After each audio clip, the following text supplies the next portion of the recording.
Perhaps it's an option that US presidents will have to contemplate at least once during their tenure, whenever they are briefed of new intelligence about North Korea's nuclear program.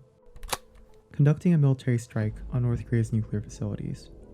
In 2017, President Trump tweeted that military solutions are now fully in place, locked and loaded, should North Korea act unwisely, after he had told reporters at his New Jersey golf club, "They will be met with fire and fury if provocations continued. After months of no progress on six-party talks, in 2003, former President George W. Bush, in his memoir Decision Points, told President Jiang Zemin of China that if North Korea's nuclear weapons program continued, and if we could not solve the problem diplomatically, I would have to consider a military strike against North Korea. Former President Clinton writes in his memoir that Secretary of Defense William Perry said to him, "I would not rule out a preemptive military strike," and that Clinton himself was determined to stop North Korea from developing a nuclear arsenal, even at the risk of war. Good afternoon. President Clinton, in particular, was forced to consider this option in June 1994, after North Korea announced its withdrawal from the IAEA and removed fuel rods from a research reactor at Yongbyon, fuel rods that contained 5 to 6 bombs worth of weapons-grade plutonium. Secretary Perry recollected his memories of those days in his memoir, My Journey at the Nuclear Brink. Following North Korea's actions, he had made an emergency trip to South Korea, where he was briefed by General Gary Luck on Operations Plan 5027, a series of military operations plans made by the US and South Korea for defense against a possible North Korean invasion. He then ordered preparation of a specific plan for a surgical strike by cruise missiles on the reprocessing facility at Yongbyon, a facility where North Korean scientists extract weapons-grade plutonium from spent fuel rods from their 5-megawatt reactor. Former Assistant Secretary for Defense for International Security Policy Ashton Carter later debriefed the plan to Secretary Perry. In an interview with PBS Frontline, Assistant Secretary Carter said that the US military designed a strike of conventional precision munitions on Yongbyon, which they were very confident would destroy the reactor, entomb the plutonium, and could mount such a strike and carry it down without causing the reactor to create a Chernobyl-like radiological plume downwind.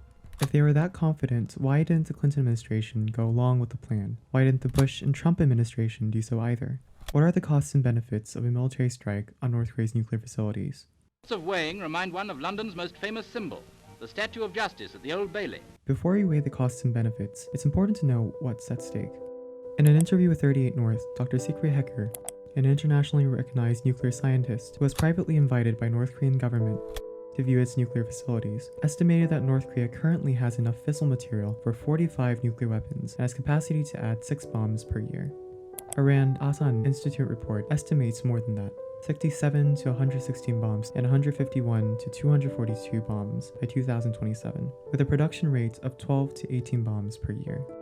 Although Dr. Hecker notes that the Rand estimate is too high, he makes it clear that all estimates of uranium enrichment in North Korea are highly uncertain. The North Korean regime could have more nuclear weapons than expected, or have made additional secret nuclear facilities, making progress on their nuclear program beyond estimates, yet we wouldn't know. In other words, the stake will only grow higher beyond our control. Dr. Hecker estimated that North Korea's 5th nuclear test in September 2016 had a yield of 15 to 25 kilotons. Little Boy and Fat Man, the bombs detonated on Hiroshima and Nagasaki, had yields of 15 kilotons and 21 kilotons respectively. In other words, North Korea very likely has bombs equivalent to those that destroyed Hiroshima and Nagasaki. If detonated on Seoul, 450,000 to 630,000 fatalities would occur. North Korea's 6th test on September 2017 had a yield between 70 to 280 kilotons, according to US intelligence, with other estimates arriving around 250 kilotons. If delivered with Hwasong-14 missiles to be detonated on New York, a 250 kiloton bomb could cause 2.9 million deaths and serious injuries, and if detonated on Seoul, 3.2 million deaths and serious injuries. Taking into account New York and South Korea's current populations, this means approximately 1 in 7 would die in New York and 1 in 3 people would die in Seoul. Unlike Little Boy, which was dropped by a bomber, and between its takeoff at 2:45 a.m. and the bomb's detonation at 9:15 a.m., could have been spotted multiple times by a Japanese military, a nuclear warhead by North Korea can be tipped onto any of these missiles, launched from these locations, and can reach Seoul in 6 minutes, Tokyo 11 minutes, and Washington 39 minutes. The South Korean military will learn about a launch 100 seconds after the launch, 100 seconds to identify with radar, and 100 seconds to decide. Korea currently has a Patriot Advanced Capability System, is developing its own independent Korean air and missile defense system by 2022, and has 1 US THAAD battery deployment. According to official Lockheed Martin data, THAAD has maintained a 100% mission success rate over its last development and operational tests. I was curious about what would happen when nuclear warheads are intercepted. On Quora, the consensus seems to be that with the exceptions of fusion warheads or more modern warheads, a successfully intercepted North Korean nuclear warhead could likely cause a conventional explosion, but not a nuclear explosion. This is all reassuring. There are, however, limitations to this missile defense systems. In the case of THAAD, Bruce Klinger of the Heritage Foundation notes a Lockheed Martin simulation showing that 3 batteries could provide full coverage for all of South Korea. As of today, only a single THAAD battery is installed in South Korea, with the radar having a 120-degree field of view.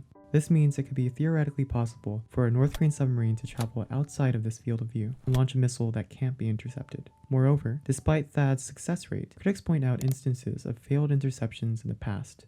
Hence, although there's a system to protect South Korea against a North Korean nuclear warhead-tipped ballistic missile launch, safety is not completely guaranteed, and a single failure will be devastating. In the case that one missile manages to get through defenses, what would happen? There's a site called NukeMap, developed by Professor Alex Wallerstein, where you can input a yield and see its effects. In the case North Korea detonated a 250 kiloton yield nuclear bomb on top of the Jongno-gu district of Seoul, where tourist locations like Yongbyon Palace, Insadong, Cheonggyecheon, Gwaemun Square, etc. are located, where government and diplomatic missions like the Blue House, Seoul Government Complex, Ministry of Foreign Affairs buildings are located, and where the US Embassy is, all of that would either be vaporized or demolished. The bomb doesn't even have to detonate on the ground to have devastating impacts.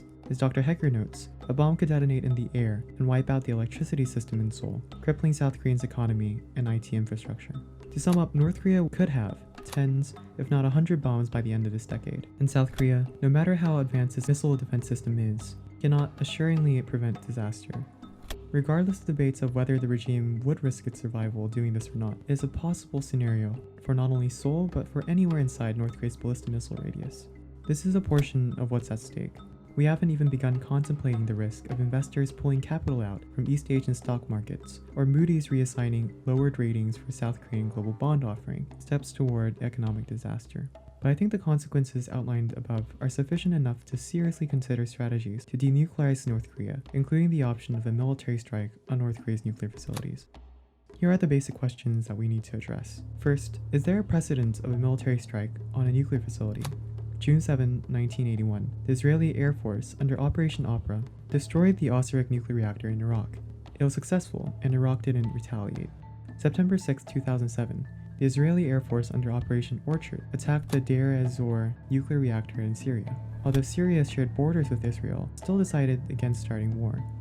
It's notable, however, that these facilities were destroyed during construction. North Korea's nuclear reactors, on the other hand, are fully functional. There is, however, a case of an assault against a functional nuclear facility. On April 11, 2021, Iran's Natanz uranium enrichment site experienced blackout after a deliberate explosion. Although Israel publicly denied to confirm or deny any responsibility, intelligence officers say Israel was involved. Officials note that it would take 9 months to restore Natanz production. So, there are precedents of attacks that didn't elicit military retaliation as expected. Second, how would a strike on North Korea's nuclear facilities unfold? Under one scenario of Operations Plan 5026, an airstrike could be conducted through B-2 stealth bombers and F-117 stealth fighters, which would strike multiple targets throughout North Korea. The former Clinton administration's plans consisted on deploying additional squadrons of aircraft to South Korea, the deployment of several battalions of ground troops to reinforce the 2nd Infantry Division, and the deployment of an additional aircraft carrier battle group with its strike aircraft and Tomahawk cruise missiles. The plan, which had been developed by General Gary Luck, was designed so that it could be executed within a couple of days. Alex Lockheed of the Business Insider describes a similar scenario, replacing the aforementioned aircrafts with F-22, F-35, and B-2 bombers. What would the strike achieve? In other words, the benefits. A successful strike could significantly delay North Korea's nuclear fissile fuel production, marking the destruction of one of North Korea's most important negotiating cards and deterring the US for the past decades. Like the BBC noted, Yongbyon is at the heart of North Korea's nuclear program, housing 10 nuclear research institutes, North Korea's 5-megawatt reactor, its uranium enrichment facility, a radiochemistry laboratory used for reprocessing plutonium, an experimental light water reactor, and much more. According to North Korea, it took 5 years to construct the 5-megawatt reactor and the radiochemical laboratory. A strike could halt nuclear fissile material production for about that long. What are factors that could complicate the strike? In other words, the cost of the strike. First, it's likely that there are secret unknown facilities, meaning that a single round of surgical strikes couldn't eliminate all North Korea's nuclear facilities. A number of suspected sites appear to be under mountains, limiting the amount of munitions that could be used, as some conventional warheads may not be powerful enough to destroy those areas. Second, the impacts associated with airstrikes could be significant, ranging from the release of radiation to North Korean retaliation. David von Hippel and Peter Hayes, Nautilus Institute for Security and Sustainability, concluded in a 2017 report that such radiation produced by an attack wouldn't likely reach Seoul or Pyongyang, noting that the impact would mostly be psychological for people in the region.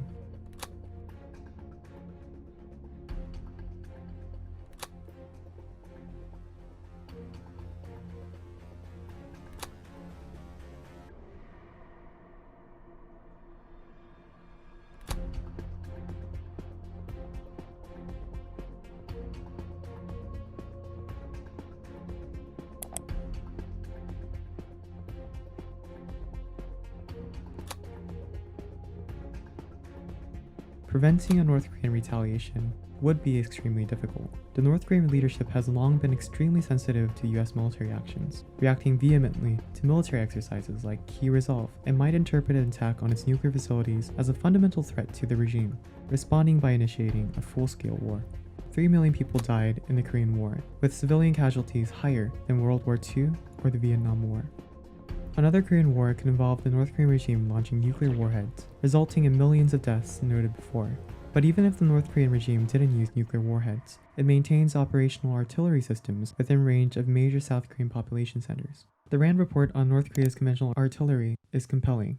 The North Korean regime has effectively held Seoul hostage to prevent US South Korea from considering a type of attack like this, let alone any assassination attempt on the Kim regime. Therefore, former US presidents, despite their various stances on North Korea, have discarded the military strike option on North Korea's nuclear facilities because of these reasons. Even conservative South Korean presidents, more hawkish toward North Korea, had urged former US presidents not to consider this option.